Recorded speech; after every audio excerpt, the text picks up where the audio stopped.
Marcos Jr. nilaglag na ni Torre. Aba nako po.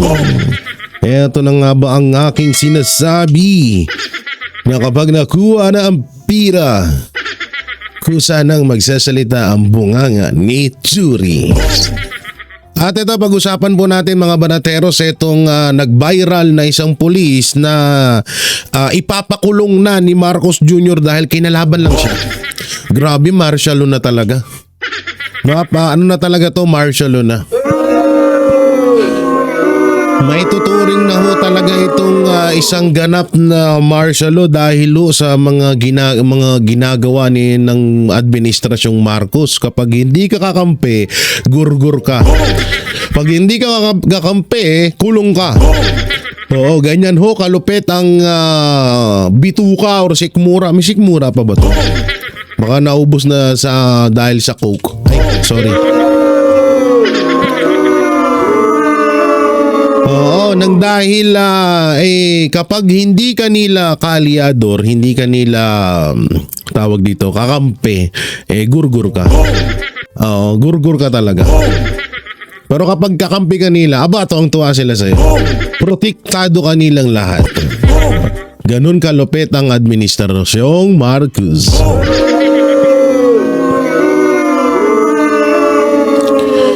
At ayun, palakpakan din po pala natin si Solgen Gibara. Siyempre, tito ko yan. Tito ko yan. Binabash ko nung nakaraan yan, pero ngayon goods na goods po siya para sa akin, no? Kahit papaano may nanindigan pa sa may naninindigan pa sa kanilang prinsipyo. Palakpakan. Bago tayo mapunta doon sa mga tawag dito, sa mga pag-uusapan natin, dito muna tayo sa mga kinukuda nitong mga punyetang ito. Ayan, katulad lang yan. Ang kinukuda kasi dito, etong si Barbers ay parang late nung picture. Pwede bang lakihan to? Lakihan ko nga. Hindi ko makita Oo, yan, lakihan natin ha. Yan. Lakihan natin. Yan. Yun, lumaki din. Yan ha. Sabi ni Barbers, nanindigan si House Quadruple House Quad Committee Chairperson Representative Ace Barber na hindi makikipagtulungan sa International Crime Court or ICC sakaling humingi ng ebidensya na may kaugnayan sa umano'y extrajudicial killing ni Pangulong Duterte. Ang galing talaga magpanggap ito mga putang inang to. Kunwari pa kayo, ayan na naman tayo, binibilog nyo na naman yung utak namin. Hindi alam nyo, ang administrasyong Marcos, tumatakbo lang sa dalawang words yan. Magsinungaling at wag umamin. Diba? Totoo naman. Tignan nyo na yung nangyari ngayon, magsinungaling, tapos wag umamin. At pinakamalupit pa dyan, bilugin ng utak ng mga Pilipino. Para syempre hindi sila utuin pa rin nila na utuin yung mga Pilipino para patuloy ang kanilang tawag dito, ang kanilang pananalbahe sa bayan natin. Ang lupit, 'di ba? Meron pa yan. Dito ba? Ito pa, si Kangkong. Yan. Grabe Kangkong. Kangkong, ikaw ba yan? Lupit mo dyan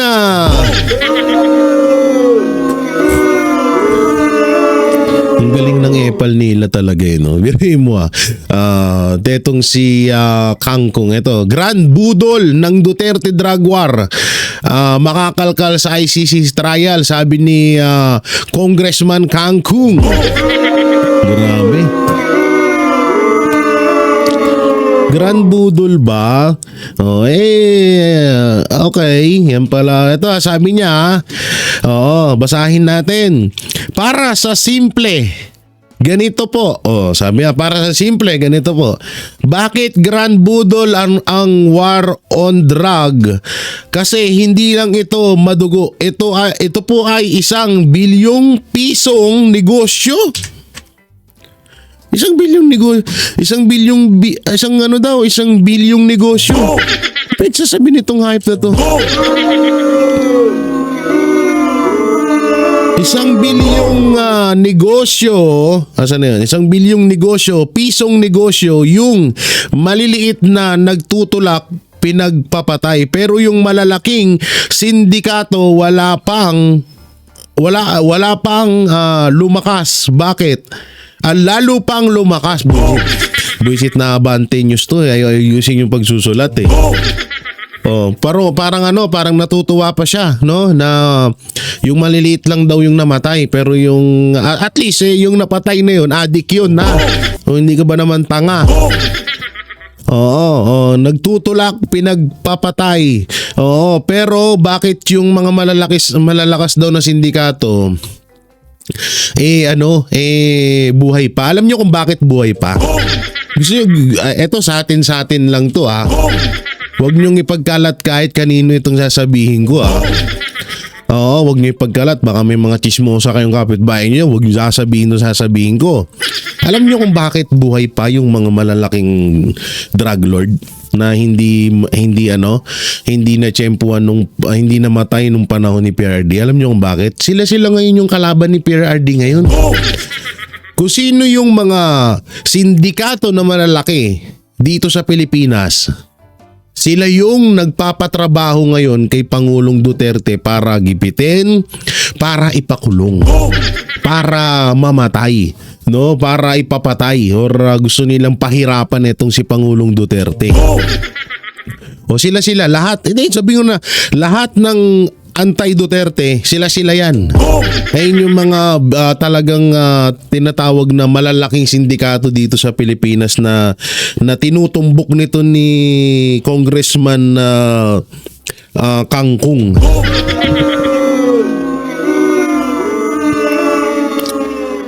Hindi ko maano yung headset ko sumasabit, buisit. Eto pa sabi niya baka kasi sila ang kumukontrol sa supply at kapag sila lang ang natira, sila rin ang nagtakda ng presyo. Palakpakan naman natin ng kabubuan nito.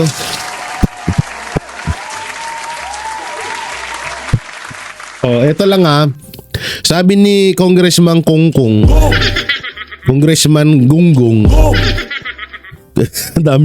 Ang daming pwedeng itawag dito sa congressman na to.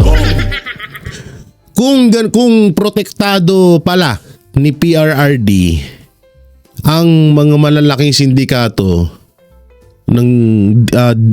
dito sa Pilipinas, so ibig sabihin napakayaman ni PRRD at kayang-kaya niyang kumawala sa ICC. 'Di ba? Isipin niyo maigi 'yon. Kung ganun kayaman, kasi sobrang yaman na, sabi niya rito bilyong piso daw alam nyo naman ang kalakaran dito ng pulburon sa Pilipinas. So kung isa kang protektor ng pulburon dito sa Pilipinas, napakayaman mo. Tsaka ito lang kung ganun man, kung totoo man yun na Grand Budol na sinasabi ni Gunggong, putang ina, dapat umalis na ako ng Pinas.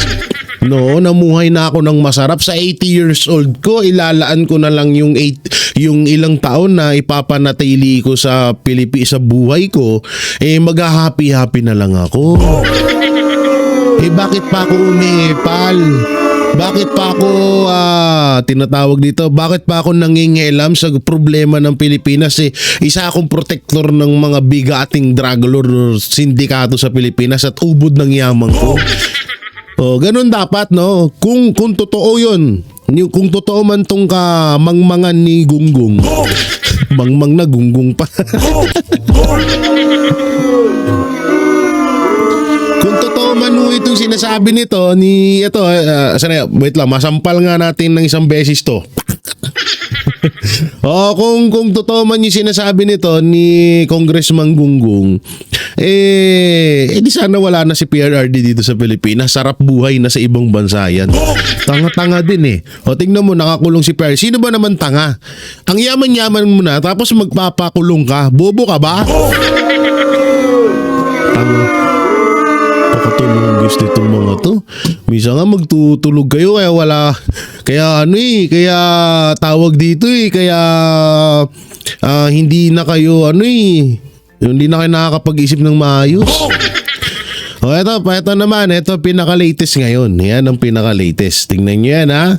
Oo, sabi dyan ni NBI Chief Santiago.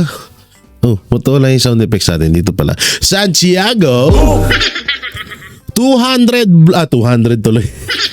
20 vloggers na nagkakalat ng fake news, bantay sarado sa NBI. Aban ako.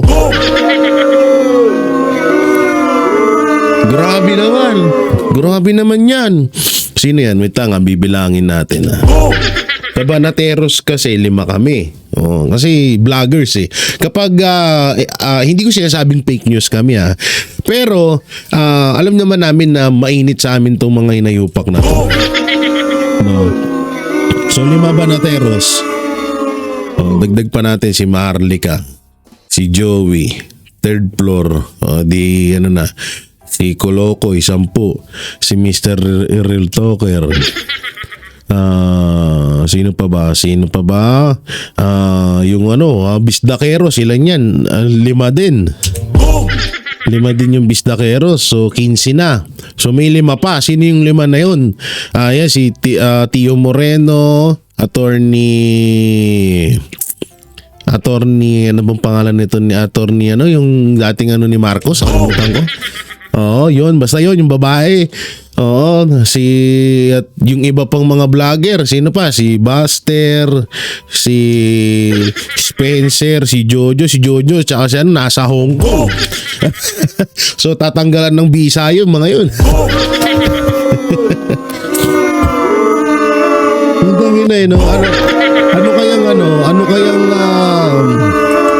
Ano kayang fake news ang nalaman nito ni Chief ni Santiago, no? Lahat naman una nanggagaling sa news. So katulad yan, baka mamaya sabihin mo naman, Santiago, fake news kami. Nag-reaction lang ako dun sa post ng isang mainstream media, baka mamaya magalit ka na naman. Wala sige, magkaso lang kayo na magkaso. Wala namang problema.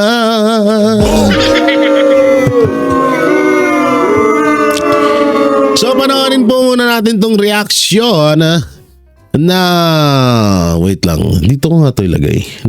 Naduduling ako na hindi malaman eh. Dito po sa eto. Asan na yan? Ito ba yun? Wait lang hanapin natin baka magkamali tayo. Tingnan natin. Uy. Hindi yan yun. Ito. Baka ito na nga. Yan Pli. Leia, ano ang sunod na hakbang na gagawin ng QCPD dito sa nahuling pulis na sinasabing nagpo-post ng kanyang mga komento laban sa gobyerno? Magandang tanghali sa iyo, Ella. Lili TC na may transparency. Magandang tanghali sa iyo, Ella. Lili TC na may transparency at alinsunod sa due process. Ang kaso ng isang pulis na naghihikayat na umano ng pag-aaklas. Sa isang pahayag ngayong umaga, tiniyak ni PNP Public Information Office Chief. Wait. Anong napanood ko yung video, walang pag-aaklas dun.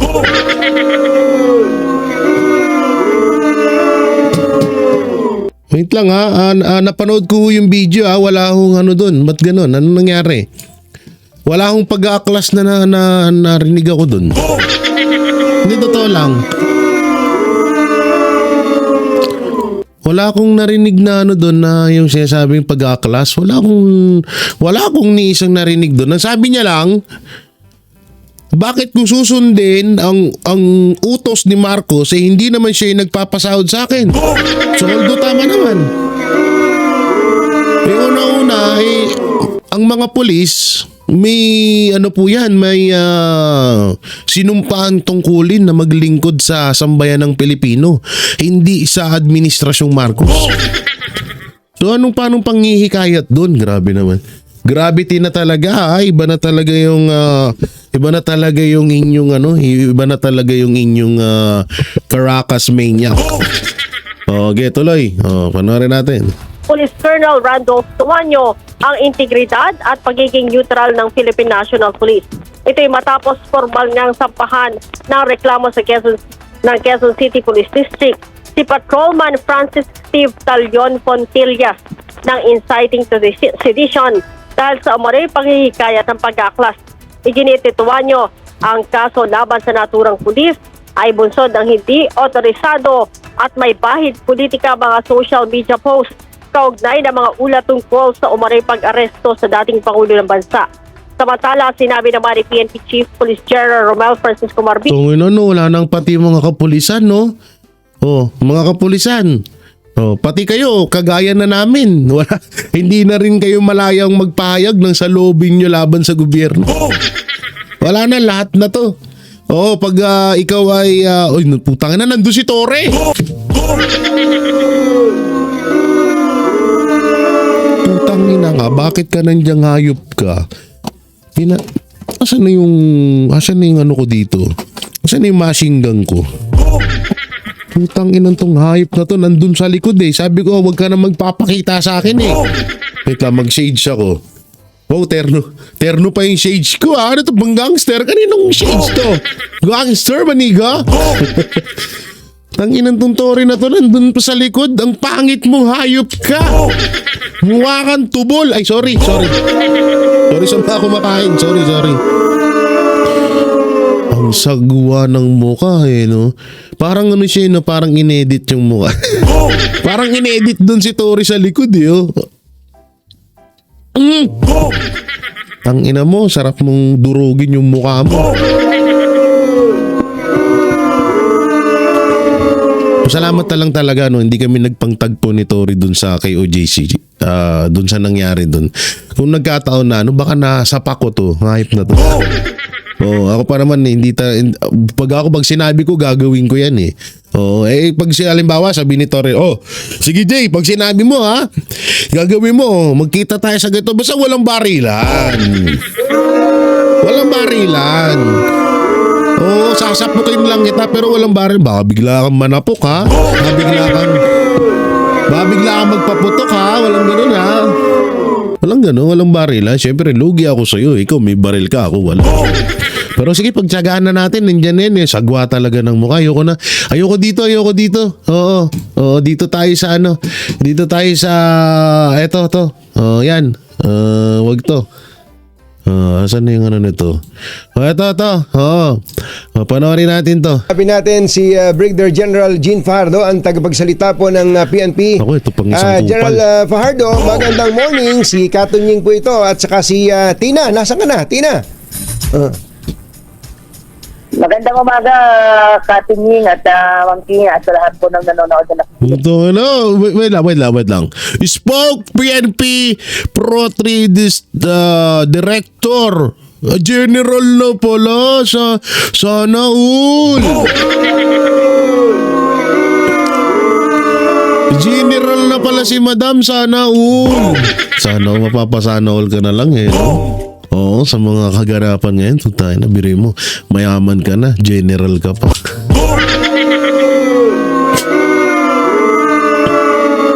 Kailan kaya ako makakawak ng milyones? Pumanig na kaya, tanggapin ko na kaya i-offer sa akin, no? Yung in-offer sa amin, yung 20,000 at 20 million. Ako na lang siguro kukuha nun para may milyones na ako. Pera kasi ang Banateros ng 20,000, wag lang bumanat sa ano. Banatan lang namin si Duterte. Kunin ko na kaya yun. Sa inyo na yung perang yung yan, hayop kayo. Okay, panoorin natin to. Grabe, no? Biglang kuminis dito si si Fajardo in fairness nagiging blooming ka na, hindi ka na mukhang lalaki Oo, mukha ka ng ano mukha ka ng tawag dito, mukha ka ng ano ba 'to? Anong tawag dito sa mukha nito? Mukha ka ng girlalo In fairness general Pipilitin nating matugunan itong dalawang trabaho na ibinigay po sa atin. Opo, ibig sabihin mataas po ang tiwala sa inyo ng liderato para po bigyan kayo ng ganyang dalawang mabigat na trabaho, and with that, congratulations po, General. Tangina naman tong dalawang to, nagbulahan pa kayo dyan. Yan pa talaga kayo nagbulahan? Oo, talaga naman po kasi napagkakatiwala, dapat Katunying ang sinabi mo ganito. Grabe po ang dami pong binibigay na ano sa inyo na trabaho. Oo, ganyan po talaga kapag sip-sip ka sa gobyerno, no? Ganon. Maraming salamat po kasi. Opo, okay. Unang tanong, nakikita niyo naman po ang mga pagkilos sa iba't ibang panig ng bansa, ang mga mass protest para po ipahayag ang simpatya sa dating Pangulong Duterte.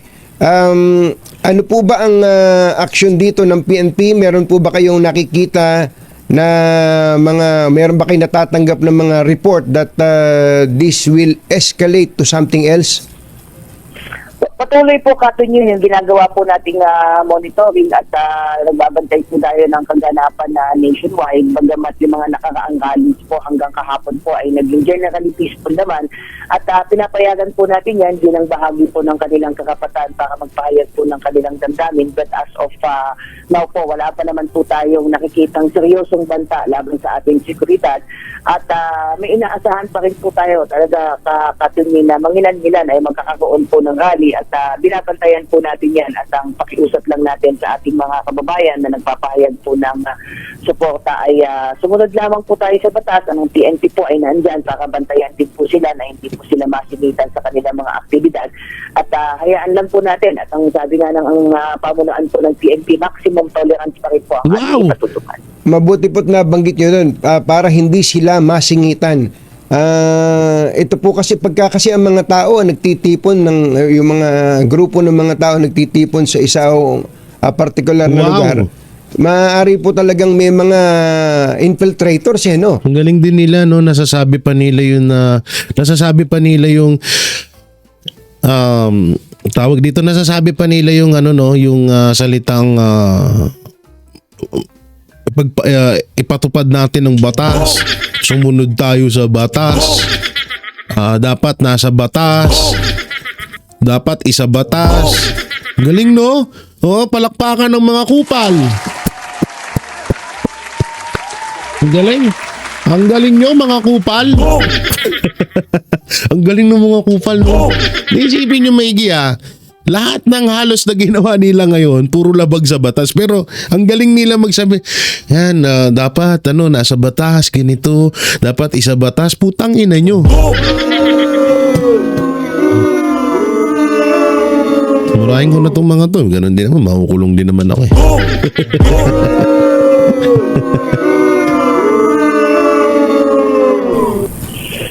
Tama po Katunying, yan po yung ating binabantayan. Sabi nga natin doon naman sa kanilang hanay at mga kapwa Pilipino natin dito ay hindi naman natin inaasahan sa ngayon na talaga magkakaroon ng gulo o ano paman. Pero ang binabantayan natin dyan, baka may mga grupo individual na biglang pumasok sa kanilang hanay, biglang manggulo dyan at palabasin na sa kanila nang galing yung gulo. Ayaw natin yung kaya...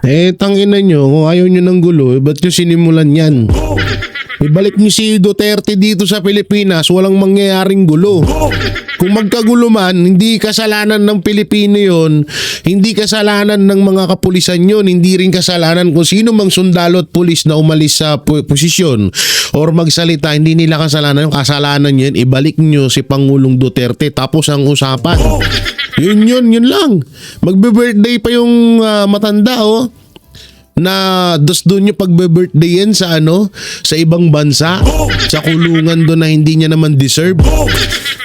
Tado. Tigilan nyo nga kami sa mga katarantaduhan nyo. Kaya tuloy, na-high-blood ako eh. Ang ating pakiusap sa kanila doon sa kanilang mga organizers ay hanggat maaari ay magkaroon po ng mga prior coordination para at least alam natin kung saan sila magsasagawa ng kanilang rally at magbibigay tayo ng karampatang protection sa kanila. Nandiyan yung ating mga ambulances, nandiyan yung ating mga Ito ay naghihikayat na ng revolusyon o kaya mga pulis na as we speak. matapos po yung kanilang Tagal nung sa So, pulis so as we speak, just for emphasis, wala po kayong natatanggap na intel report para po mag-alala ang bayan that this is something else. Kumbaga, ito ay naghihikayat na ng revolusyon o kaya mga adikaing magpabagsak sa pamahalaan.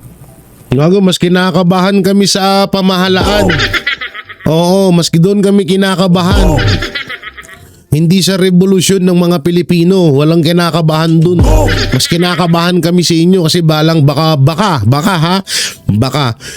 dumating yung araw na alipin na ng mga puti ang mga Pilipino. Yun ang mahirap dyan.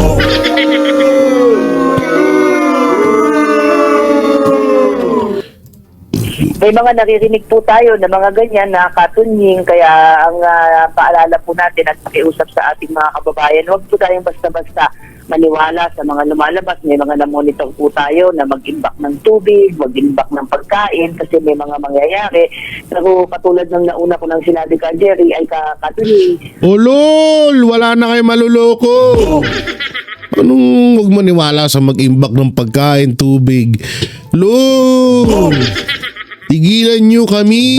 Tsaka ito, kung magkagulo man sa Pilipinas, hindi magkakalaban ang mga kayo lang ang kalaban ng mga Pilipino. Hindi, halimbawa na parang magkakagulo-gulo pag lumabas ang Islam, pag lumabas ang Iglesia, ang KOGC, ang Katoliko, mag-aaway-aaway sila. Hindi, sila lang, kayo lang ang aawayin ng mga yan. Oo, tsaka sabi ko nga sa inyo, mas kinakabahan kami sa inyo. Tsaka yung sinasabi nyo na wag magpapaniwala sa ganun. Putang ina, sabi nga ni Marcos, di niya papapasukin yung ICC dito sa Pilipinas eh. Tapos nagulat kami ngayon, pinapasok niya na. Ha? Ay. Ay, nanggigigil ako dito sa mga kasinungalingan nito mga hayop na to eh. Okay, asan na yan? Asan na? Play. Ay patuloy tayo nagbabantay, nagmamatsyag sa mga kaganapan at hindi natin hayaan na humantong po tayo doon sa mga ganitong insidente. Patuloy yung ating koordinasyon sa ating counterpart sa AFP at iba pa pong ahensya ng gobyerno. At hayaan po natin na gumulong po yung proseso at tayo ay mga kapwa Pilipino. Alam naman natin na hindi na po siguro kakayanin ng ating bansa, Jerry, yung mga panawagan ng ilan na mag-end sa revolution po tayo ulit. Hindi na talaga kakayanin ng bansa eh. Wala nang yung bansa natin. Pataas ng pataas ang utang. Wala naman nagagawang project dito sa Pilipinas. Ang nakikinabang lang kayo dyan sa gobyerno.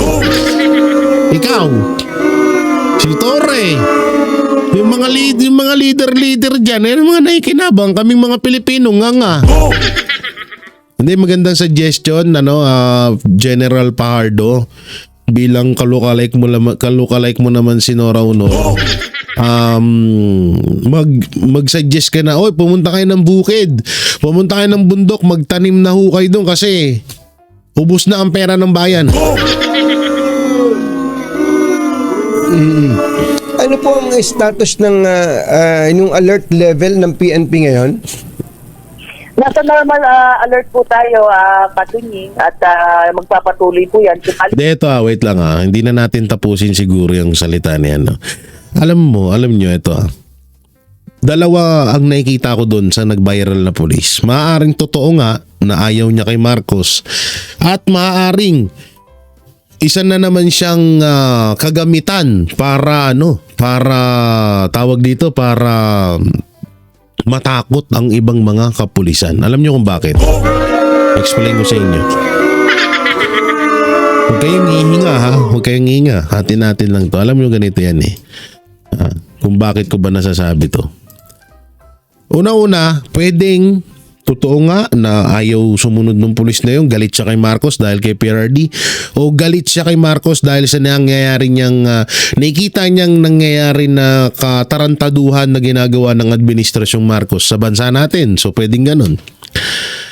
Ang pangalawang nakikita ko, maaaring etong pulis na to ay ginagamit lamang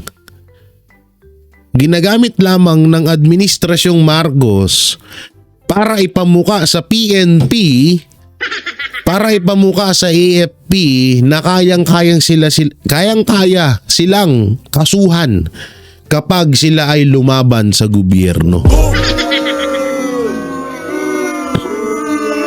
Pwedeng ganun ng ano dito, pwedeng ganun ng senaryo dito. Pwedeng ito ay talagang nakaset na ganito, gawa ka ng video. Kunwari lalabang ka sa akin. Para in case na magkaroon ng pagtitipon ng buong Pilipino, yung mga PNP matatakot na lumaban sa atin dahil sa panahon ho ngayon alerto na kinakabahan na. Alam nyo ba hindi kinakabahan yung administrasyong Marcos na yan? Kabado pa rin yan, kinakabahan yan dahil unang-una ang dami na hong mga kapulisan na nagbibitaw na hindi na nila kayang lunukin na magserbisyo sa bangag na administrasyon.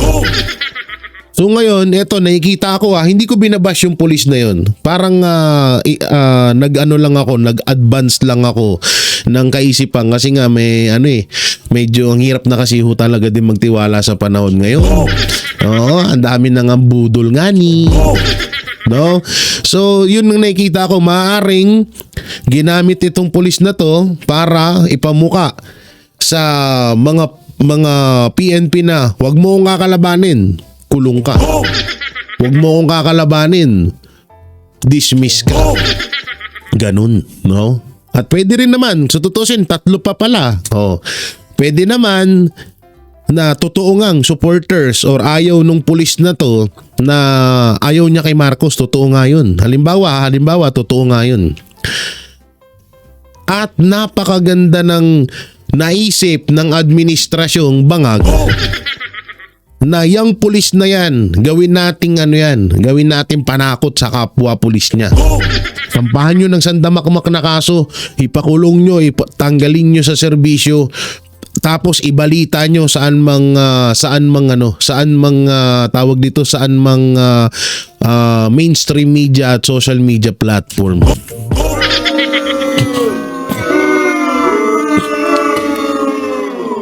Ang masakit kasi dito, biruin nyo, tingnan nyo pagiging kupal ng mga ibang mainstream media. Kapag alam nilang papabor sa administrasyong Marcos, tignan nyo, binabalita kung saan sa ang mainstream media.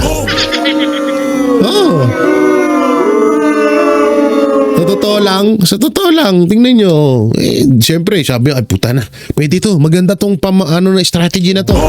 Kasuhan yung pulis na yan para matakot yung PNP para hindi na sila lumaban sa atin. Gano'n. Tingnan nyo, di ba? Putangin ng sound effects na to. Walang cancellation. Tingnan nyo, yung AFP, medyo nararamdaman nilang kumikilos ng pa konti-konti. Puta na, nag-increase sila 350. In-increasean nila 350 pesos sa mahal ng bilihin ngayon. Yung 350 pesos, 1 kilo ng galunggong na lang yun. Sa totoo lang talaga. Ay nako. Kaya kayo mag-ingat-ingat kayo sa mga inyong mga napapanood kasi Attorney Leo Delgra, Attorney Martin Delgra, wala silang na-receive. Attorney, wait lang. Medyo excited ka masyado. Tropa kita eh. Tingnan nyo, dito na lang, no? Ay sinasabi ni Fajardo ni Tory na nasa batas, ito pakinggan nyo maigi, na talagang labag na labag sa batas sa lahat ng ginawa nila. Pakinggi. Si General Tory, sinortcut lahat eh. Parang ginawang Bible yung natanggap niya na information and implemented it right away. Pati yung Miranda rights, mali din yun. Kulang yung mga recitations niya. Because he is not only enforcing a local warrant, no? He is allegedly enforcing an international. Ang masakit pa nun, nagbasa ka ng Miranda rights tapos nandun sa Miranda rights na karapatan mong kumuha ng attorney, ng abogado. Kung ikaw ay walang pangbayad sa abogado, handa kang bigyan ng gobyerno para mabigyan ka ng attorney na libre. Pero wala, only sinabi ni Tory yun. Tangina, no? Biruin mo, ang kapal ng mukha nila mag-Miranda rights, pero hindi nila sinusunod. Tanga, di ba?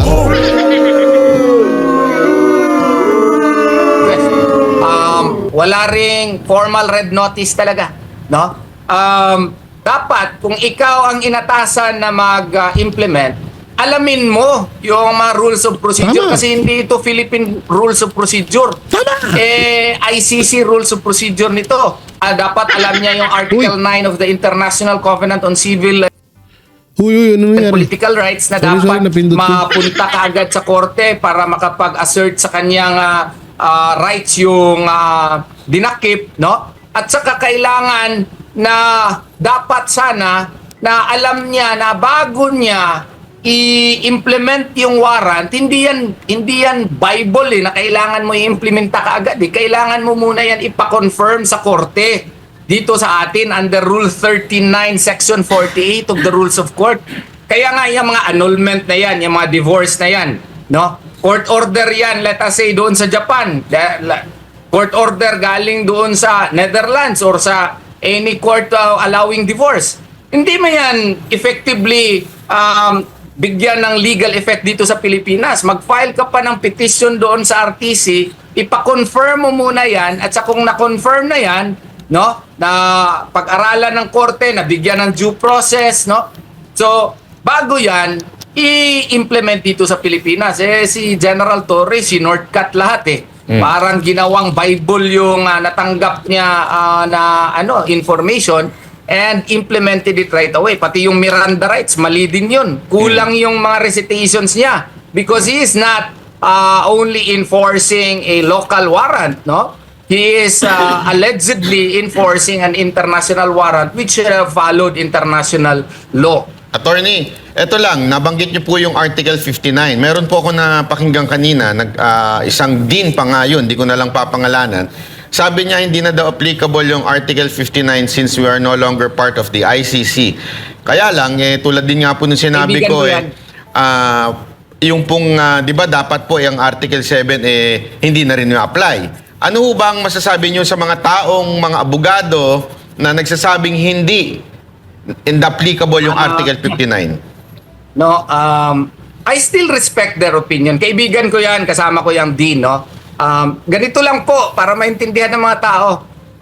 Meron sila daw ang arrest warrant pursuant to the Rome Statute under the, batas ng Rome Statute. Kung mag-avail ka ng rights ngayon ng pursuant to the Rome Statute, hindi na applicable?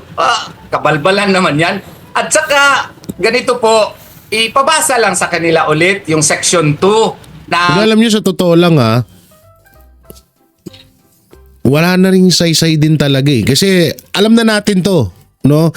Alam na natin lahat ng pagkakamali na ginawa ni Torre kay Pangulong Duterte.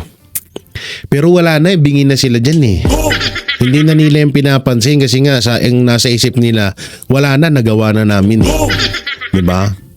So ano ba dapat gawin? Kasi dito pinapahayag hindi ko si kinakalaban si Attorney Torre yun o tropa natin, kaibigan natin, magaling na attorney yan. Ang ibig ko ba sabihin parang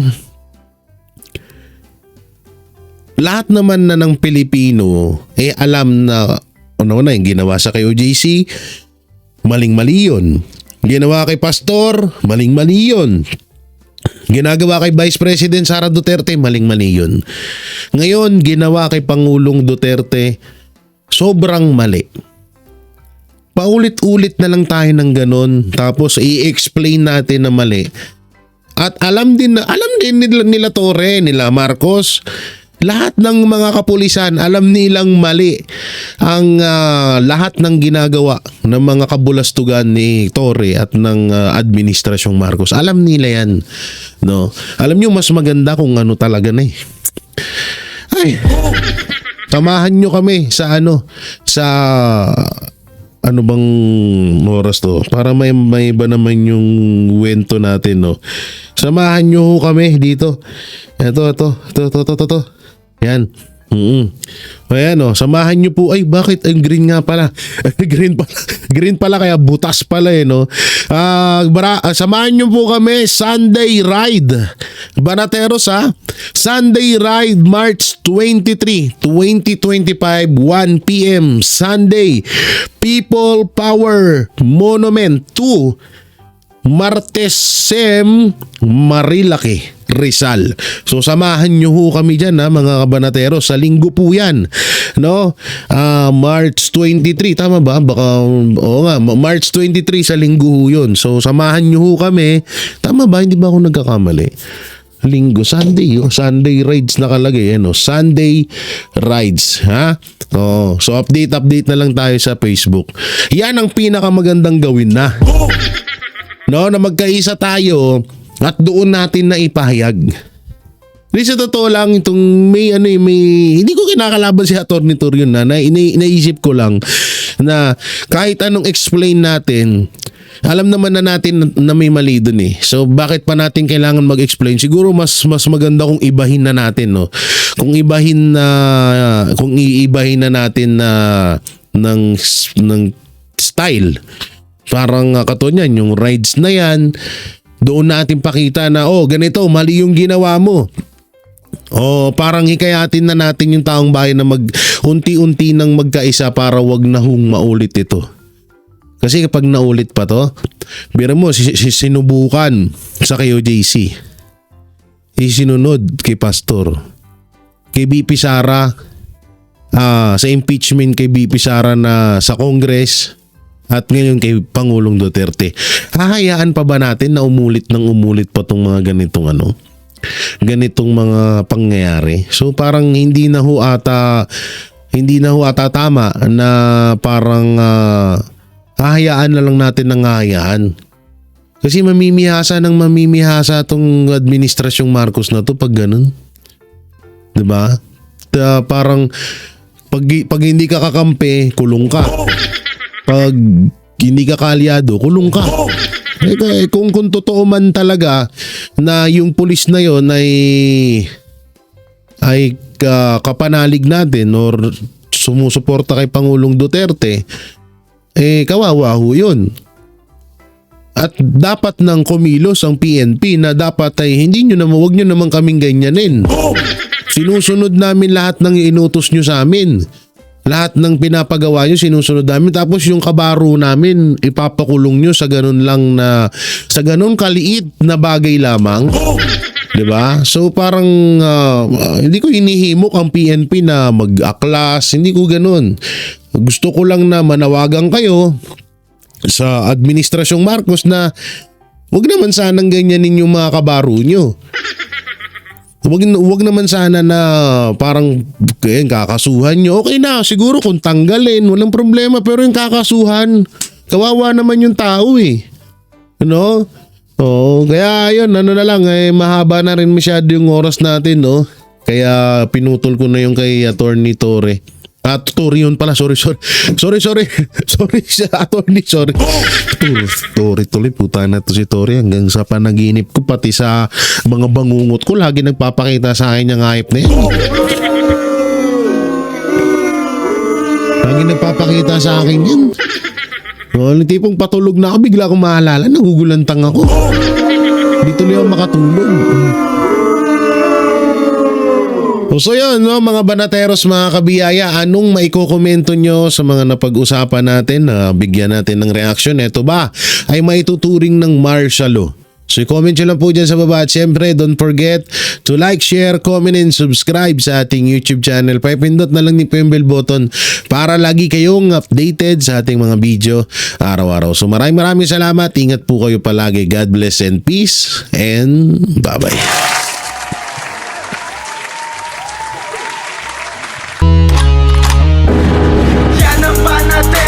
Walang inuurungan. Pag tama palakpakan, pag mali ay babanatan.